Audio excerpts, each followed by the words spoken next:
Hey guys, welcome back to indie wrestling. So आज की video होने वाली है काफी ज्यादा स्पेशल क्योंकि मैं डिस्कस करने वाला हूँ तीन मेरी favourite news. Number one being Saraya formerly known as Paige का एईडब्ल्यू फ्यूचर, बेकी लिंच क्या कर रही थी मंडे नाइट रॉ पे बैक स्टेज में, और number three and most importantly Max Dupri is dead, now he is LA Knight.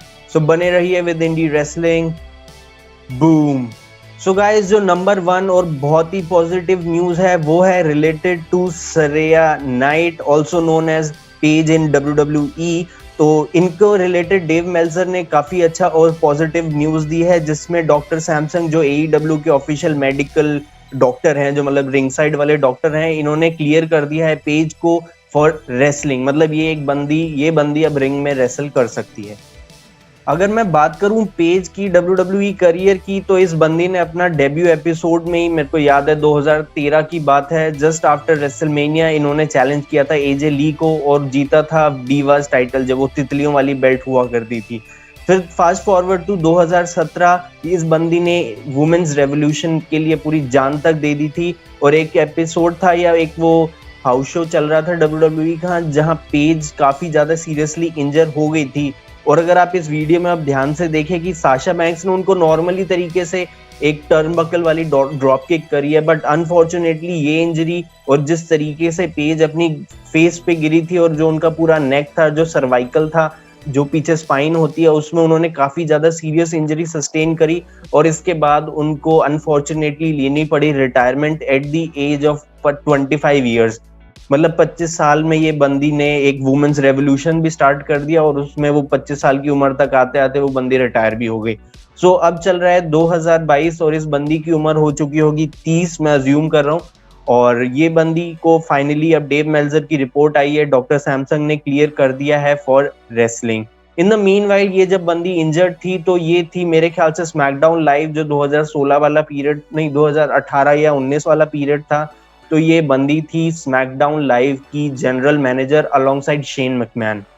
So recently 7 जुलाई 2022 को page का या सरैया का WWE कॉन्ट्रैक्ट एक्सपायर हुआ। फिर उसके बाद से वो थोड़ा बैकग्राउंड में चली गई, थोड़ा ऑडियंस को सरप्राइज फैक्ट देने के लिए, क्योंकि उनका जो ग्रैंड स्लैम वाला डेब्यू था वो काफी ज्यादा सरप्राइजिंग था पर्सनली फॉर मी।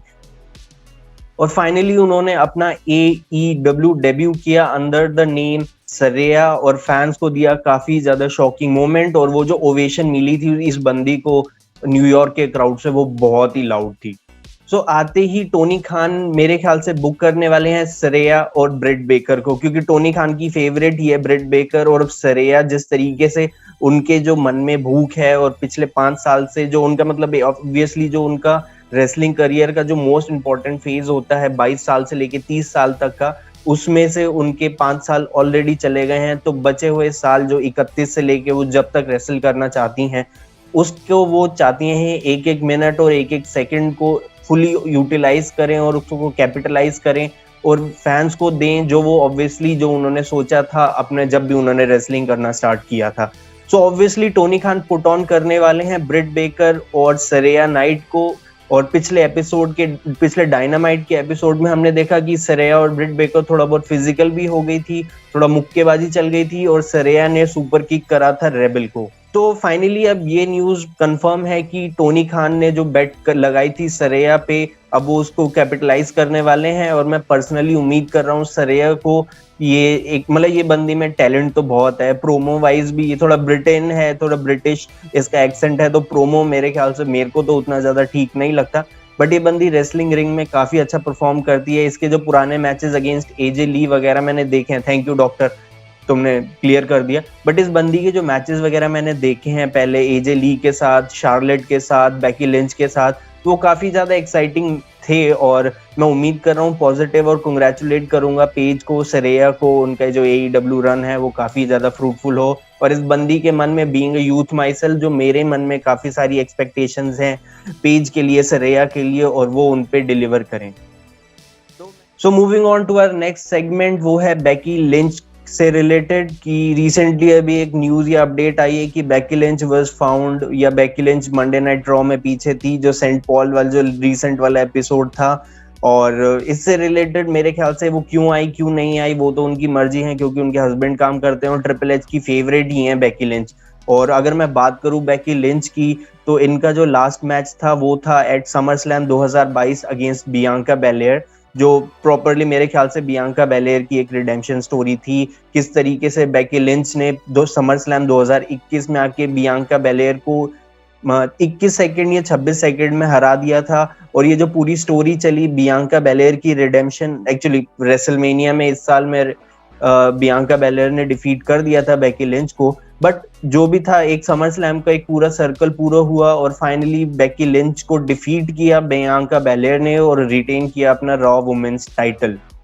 तो अगर मैं बात करूं बेकी लिंच की, अब वो आई हैं पीछे तो थोड़ी बात भी कर लेते हैं। बेकी लिंच का जो फेवरेट टाइम चला था वो था मेरे ख्याल से 2018 का जो सर्वाइवर सीरीज वाला टाइम से लेके रेसलमेनिया 35 तक। एक्चुअली ये जो स्टार्ट हुआ था एट समर स्लैम 2018, जहां बेकी लिंच, कार्मेला और शार्लेट फ्लेयर के बीच में एक ट्रिपल थ्रेट मैच था, जहां कार्मेला होल्ड कर रही थी स्मैकडाउन वुमेन्स टाइटल और बेकी लिंच काफी बैकग्राउंड तरीके से, जो फैंस का सपोर्ट था वो काफी अच्छी तरीके से जनरेट किया था।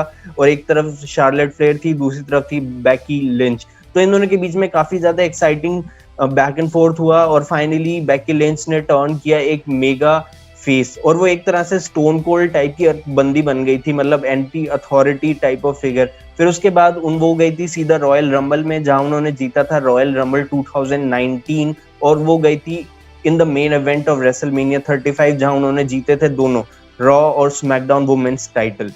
सो टाइटल जीतने के बाद इस बंदी ने जो मैचेस पुट ऑन किए थे अगेंस्ट लेसी एवन, वो सच में बहुत ही ज्यादा वाहियात थे। बट अगर मैं बात करूं उस मोमेंट की, जो रेसलमेनिया 35 का जो मेन इवेंट था, अनफॉर्चुनेटली वो राउंडा राउजी थी उस मेन इवेंट में। और वो जो जिस तरीके से बेकी लिंच ने पिन किया था, शार्लेट फ्लेयर तो एक्चुअली बाहर थी, बट जिस तरीके से बेकी लिंच ने राउंडा राउजी को पिन किया था वो काफी बड़ा बॉच हो गया था। बट वो पूरा रेसलमेनिया काफी अच्छा था, कोफी किंगस्टन को मिली थी जीत और बेकी लिंच ने जीते थे दोनों टाइटल। और किस तरीके से एक अंडरडॉग स्टोरी जो डेनियल ब्रायन की थी 2014 में, जो इस 2019 में कोफी किंगस्टन की थी, वैसी एक अंडरडॉग स्टोरी थी बेकी लिंच की, और वो काफी ज्यादा मेरे को अच्छी लगी थी। बट वो जो मेन इवेंट का जो पिनफॉल था राउंडा राउजी वाला, वो भी अच्छी तरीके से वो पुल अप नहीं कर पाई थी। और खैर चलो, जीत गया रेसलमेनिया का वो मेन इवेंट बेकी लिंच ने, और वो काफी अच्छा था। So moving on to our final story, Max Dupri अब बन चुके हैं LA नाइट। तो ये विंस मैकमैन के जो पुराने फैलाए गए रायते थे, इनको धीरे धीरे अब ट्रिपल एच समेटने में लगे हुए हैं। ये बंदा है Eli Drake, also known as Max Dupri. अब इनका नाम फिर से हो चुका है LA नाइट। बंदा स्मार्ट है। सो ट्रिपल एच ने LA नाइट को साइन किया था बैक टू NXT, मेरे ख्याल से 2019 की बात है, 2019 या 20 के जो लॉकडाउन के आसपास का पीरियड था, तब से LA Knight also known as Max Dupri अब मेन रोस्टर पे हैं। काफी अच्छे परफॉर्मर है, बट मेन इशू इनके साथ था जो विंस मैकमैन देखते थे कि बंदा मतलब प्रोमो वगैरह तो काफी अच्छा है, बट इसकी एज, या लाइक ये भी है वो 40 की एज में आ गया है, और विंस मैकमैन को चाहिए था यंग ब्लड, जैसे खुद बड़ा जवान था। बट जिस तरीके से उन्होंने मेन रोस्टर पे इलाई ड्रेक या फिर मैक्स डुप्री या फिर LA नाइट को बुक किया था, वो सच में बहुत ही वाहियात तरीके से बुक किया था। बट आज का जो एपिसोड था, आज का जो स्मैकडाउन था, उस पे मैक्स डुप्री ने अपना मैक्स डुप्री वाला कवर उतारा, बेकी तुम जाओ ना, तो अपना वो कवर उतारा और फाइनली उन्होंने बोल दिया कि मैं हूं LA नाइट। सो मैं उम्मीद करता हूं कि ट्रिपल एच ने जो चीज LA नाइट में 2020 में देखी थी, वही चीज आज 2022 में भी देखते हैं। और वो उनका जो मैक्सिमम मेल्स मॉडल वाला फैक्शन है, वो मेरे ख्याल से उसको खत्म तो नहीं करने वाले, बट उसको अपनी तरीके से अपना एक तड़का देने वाले हैं ट्रिपल एच वाला, और वो उनको करने वाले हैं प्रॉपर तरीके से बुक। और उनकी पहली फ्यूड भी मेरे ख्याल से हिट्रो के साथ होने वाली है। और so once again congratulation to LA Knight and congratulation to triple H की उन्होंने फाइनली ये जो विंस मैकमैन ने ये इतना बड़ा ब्लंडर किया था, बिना देखे जो गाड़ी चलाते थे विंस मैकमैन, ये इतने बड़े ब्लंडर को उन्होंने करेक्ट किया है। अब वो धीरे धीरे, मतलब ये छोटी छोटी चीजें हैं, जैसे वो पीट डन का नाम बुच कर दिया, ये टोमासो चैंपो का नाम टोमासो रख दिया, या जो भी एकदम वाहिया तरीके से विंस मैकमैन कुछ भी नाम रख देते थे, अब उसको ट्रिपल एच धीरे धीरे करेक्ट कर रहे हैं, जिसमें अगला नाम जुड़ चुका है LA नाइट का। सो गाइस, चलो करते हैं आज की वीडियो का end. Thank you for watching indie wrestling. Rock on.